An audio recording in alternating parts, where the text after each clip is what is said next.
Thank you so much for the opportunity to present at the Nordic conference on relational welfare. My name is Isaac Prilleltensky, and I'm very pleased to be today with you. We're going to be talking about mattering today and its role in society. And the talk is largely based on this new book that I'm publishing with my wife, Ora Prilleltensky. The book is called How People Matter, Why It Affects Health, Happiness, Love, Work, and Society. I have lived in several countries. I grew up in Argentina, and I have lived since then in Israel, Canada, Australia, and the United States. And I have traveled to many different countries to work, to give talks. And one thing I've realized is that all of us in different parts of the world, we all share a common need. And that is the need to matter, to feel like we are important to other people, to ourselves, and that we are making a contribution to society. So we define mattering as experiences of feeling valued and adding value. And it turns out that this is a pretty universal experience and need. All of us have this profound need to feel valued, to be seen, to be appreciated for who we are, and a complementary need to make a contribution, to add value to ourselves and to other people. So we see here in the wheel of mattering that there are different sources of mattering. If you look at the left-hand side of the screen, you can see that feeling valued has 4 sources. We can feel valued by ourselves, by other people in relationships, by work, and by people in the community. These are interacting sources that make us feel either valued or devalued. And on the right-hand side of the screen, you can see that we in turn add value to ourselves, other people, our work, or the community. And when we feel valued, we feel more confident to take risks in life and to venture and to make a contribution to society. So in the best of times, this works like a virtuous cycle. The more I feel valued, the more I add value, the more people appreciate what I'm doing, and this becomes a self-perpetuating virtuous cycle. But it can also be a vicious cycle in the sense that if I feel devalued, if people do not appreciate me because of my background, my ethnic origin, my gender orientation, maybe I have a disability, and people discriminate against me and people like me, I feel devalued. And therefore, I will be hesitant to add value, and society will not be as welcoming of people like me.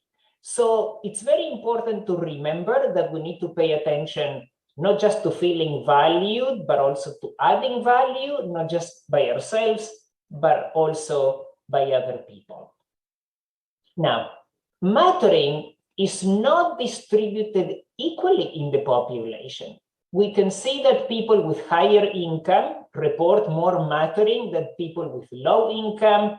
People who are fully employed report more mattering than people who are unemployed. And you can see on the screen also that more education grants people a sense of feeling valued and opportunities to add value.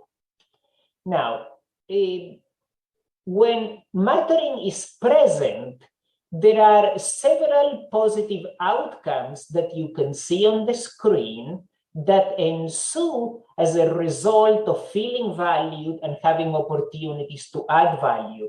We can see that mattering is correlated with autonomy, mastery, positive relations, life satisfaction, and self-efficacy, and the like. So overall, we can see that mattering is really important in life. Now, unfortunately, when mattering is not present, when we feel devalued, we encounter different negative outcomes. For example, depression affects 322 million people around the world. Globally, 85% of workers are either not engaged or actively disengaged at work. And around the world, extreme ideologies are on the rise, posing a serious threat to liberal democracies. So we ask ourselves, what do depression, disengagement, and social disintegration have in common? They all result from lack of mattering. When we feel devalued, there are real psychological, organizational, and political consequences. Now, we can also see that feeling overvalued, the opposite of feeling devalued, also has problems. For example, narcissism has reached epidemic proportions in recent decades. Inequality has also reached unprecedented levels, and despite the mounting evidence concerning global warming, we continue to ignore its consequences. We live in a period of huge ecological entitlement.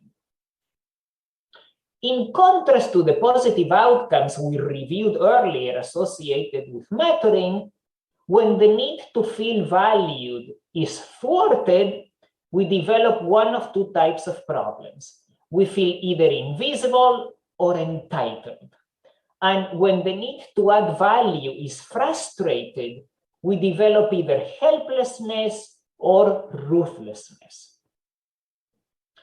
Now, the problem with our current dominant culture, which I call me culture, is that we are guided by the wrong mattering mantra. And this mantra says, I have the right to feel valued so that I may be happy and well. And the problem with this, it is that it is 100% correct about 50% of the problem, right? We all should have the right to feel valued. But if that is all we do, we're going to neglect the need to add value, not just to ourselves, but also to others. So when people are guided by the me culture, we experience a lot of problems. And I maintain, I argue, that in a lot of Western countries, we are guided by this me culture. In contrast, I believe that we should make a shift towards a we culture in which we should be guided by the following principles. We all have the right and responsibility to feel valued and add value so that we may all experience wellness and fairness. As you can see, the difference between the me and the we culture is that in the me culture, it's all about me having rights, whereas in the we culture, it's all about rights, balancing that with responsibilities, balancing feeling valued with adding value to self and others, and balancing wellness with fairness. It's not just about wellness and happiness. As we will see in a moment, fairness is crucial both to mattering and to wellness. So let me say a few words about fairness because it's really important to mattering, and mattering is important to society. So there are different types of fairness or justice. Here I will mention key three ones: distributive, procedural, and corrective justice. Distributive justice is the fair and equitable allocation of outcomes, such as resources and opportunities in society, such as universal healthcare or affordable housing or free and public education. Procedural justice, in turn, is the enactment of fair processes involving voice and choice. What that means is that when we work with people, either in a political capacity or as teachers or therapists or community builders, we must always engage the people who are going to be affected by decisions. That means giving them voice and choice. And people are very sensitive to procedural injustice when their voices are not heard. There is another third very important element. We call it corrective justice, which is the act of addressing wrongdoing to restore fairness. For example, affirmative action is a form of corrective justice, or truth and reconciliation commissions in different countries, like we have in South Africa. These are attempts at corrective justice. Now, I'm going to focus for a minute on the first one, distributive justice, because it's one that a lot of people talk about in society, which can be defined as to each his or her due. In other words, giving people what they deserve. Now, the question is, how do we ascertain what is due a person? So how do we give resources to people? How do we give them opportunities? Based on merit, on their effort, based on need, or based on equality? Everybody gets the same. Well, it turns out that the answer to this question is it all depends on the context. Context should determine what criterion must be preferred in each case. So let's start with the first one. In social conditions of inequality, we must accord preference to needs over merit, right? Because everybody should have the same basic needs met, and then people can advance based on their effort and merit, and that's okay. Under conditions of relative equality, let's say when most of us start life with similar resources, where the gap between social classes is not very pronounced, it's possible to favor merit and effort over needs, because we can say most people have the same needs met. So it's okay to reward somebody, let's say with the best scholarship, because that individual worked really, really hard. So as you can see, it all depends on the context. Now, we conducted a couple of studies with my colleague Salvatore Di Martino, in which we evaluated the impact of social justice on life satisfaction in OECD countries and in the European Union. And it turns out that social justice impacts life satisfaction directly. The more social justice policies in a country, the more people feel satisfied. That's a direct effect, but there are also indirect effects through autonomy and social capital. Autonomy, one can say, is equivalent to adding value, because I pursue my dreams, my aspirations. I have self-determination. And social capital, it's all about adding value in the community. I participate in civic affairs. So the results show, for example, that when we look at the European Union, countries like Denmark, the Netherlands, attain much higher levels of life satisfaction, which is correlated with social justice, and Greece attains lower levels both of justice and life satisfaction. In this analysis, we compare social justice with social capital, and you get a similar picture where the Nordic countries report higher levels of social justice and also higher levels of social capital. So, to summarize these studies, which, by the way, have been also corroborated at the personal level. The studies I just showed you were at the macro level. We also conducted 2 studies, one in the US, one in Italy, about personal reports of feeling fairness in life and life satisfaction. And in these studies as well, at the macro and at the micro level, it turns out that fairness impacts wellness directly, but also indirectly through adding value and feeling valued. Our reports, our studies are in line with the work of Wilkinson and Pickett, where they report that problems in psychosocial domains increase as inequality increases. So you can see here the best countries, the worst countries. I show Canada and Australia because I used to live in Canada, then I moved to Australia, and then I moved to the US. And according to this graph, I'm going definitely in the wrong direction.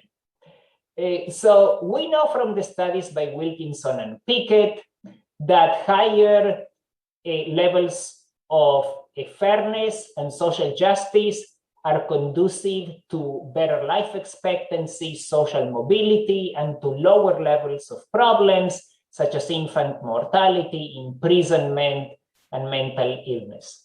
So, to summarize, this is a new wheel that I want you to be familiar with.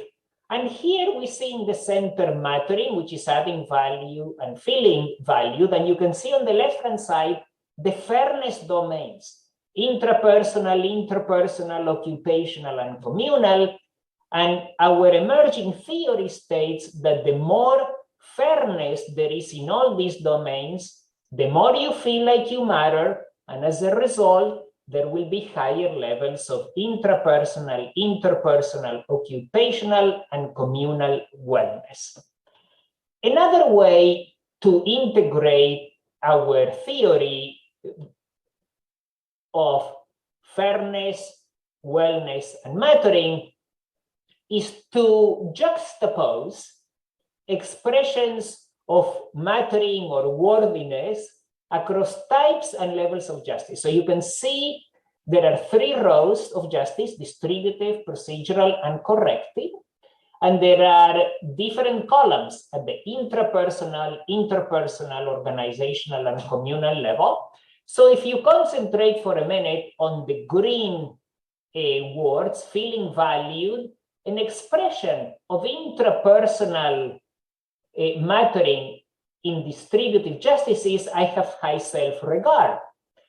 Interpersonal, feeling valued, there is secure attachment. I feel rewarded at work at the organizational distributive justice level. And at the communal level, I feel that there is belonging. So this is an analysis very detailed. We don't have time to go through all of it here, but just to give you an idea that in the id, mattering, feeling valued, that's the green FV, feeling devalued, adding value, or adding value denied. These are the 4 key elements of mattering. I feel valued, devalued, I add value, or I am denied the opportunity to add value. These are all manifested in different aspects of mattering. You know, I feel rejected, or I feel accepted. I feel celebrated, or I feel ignored. There is an apology when there is wrongdoing, or there is no apology.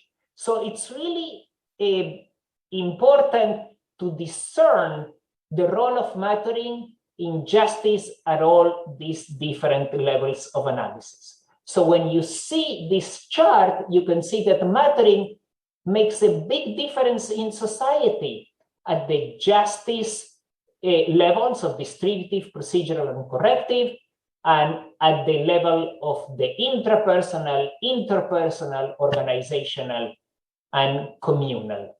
So let me conclude with one of my mantras, which is there is really no wellness without fairness. And furthermore, we can say that there is no wellness without worthiness or feeling like we matter. Thank you so much, and I hope you have a wonderful conference.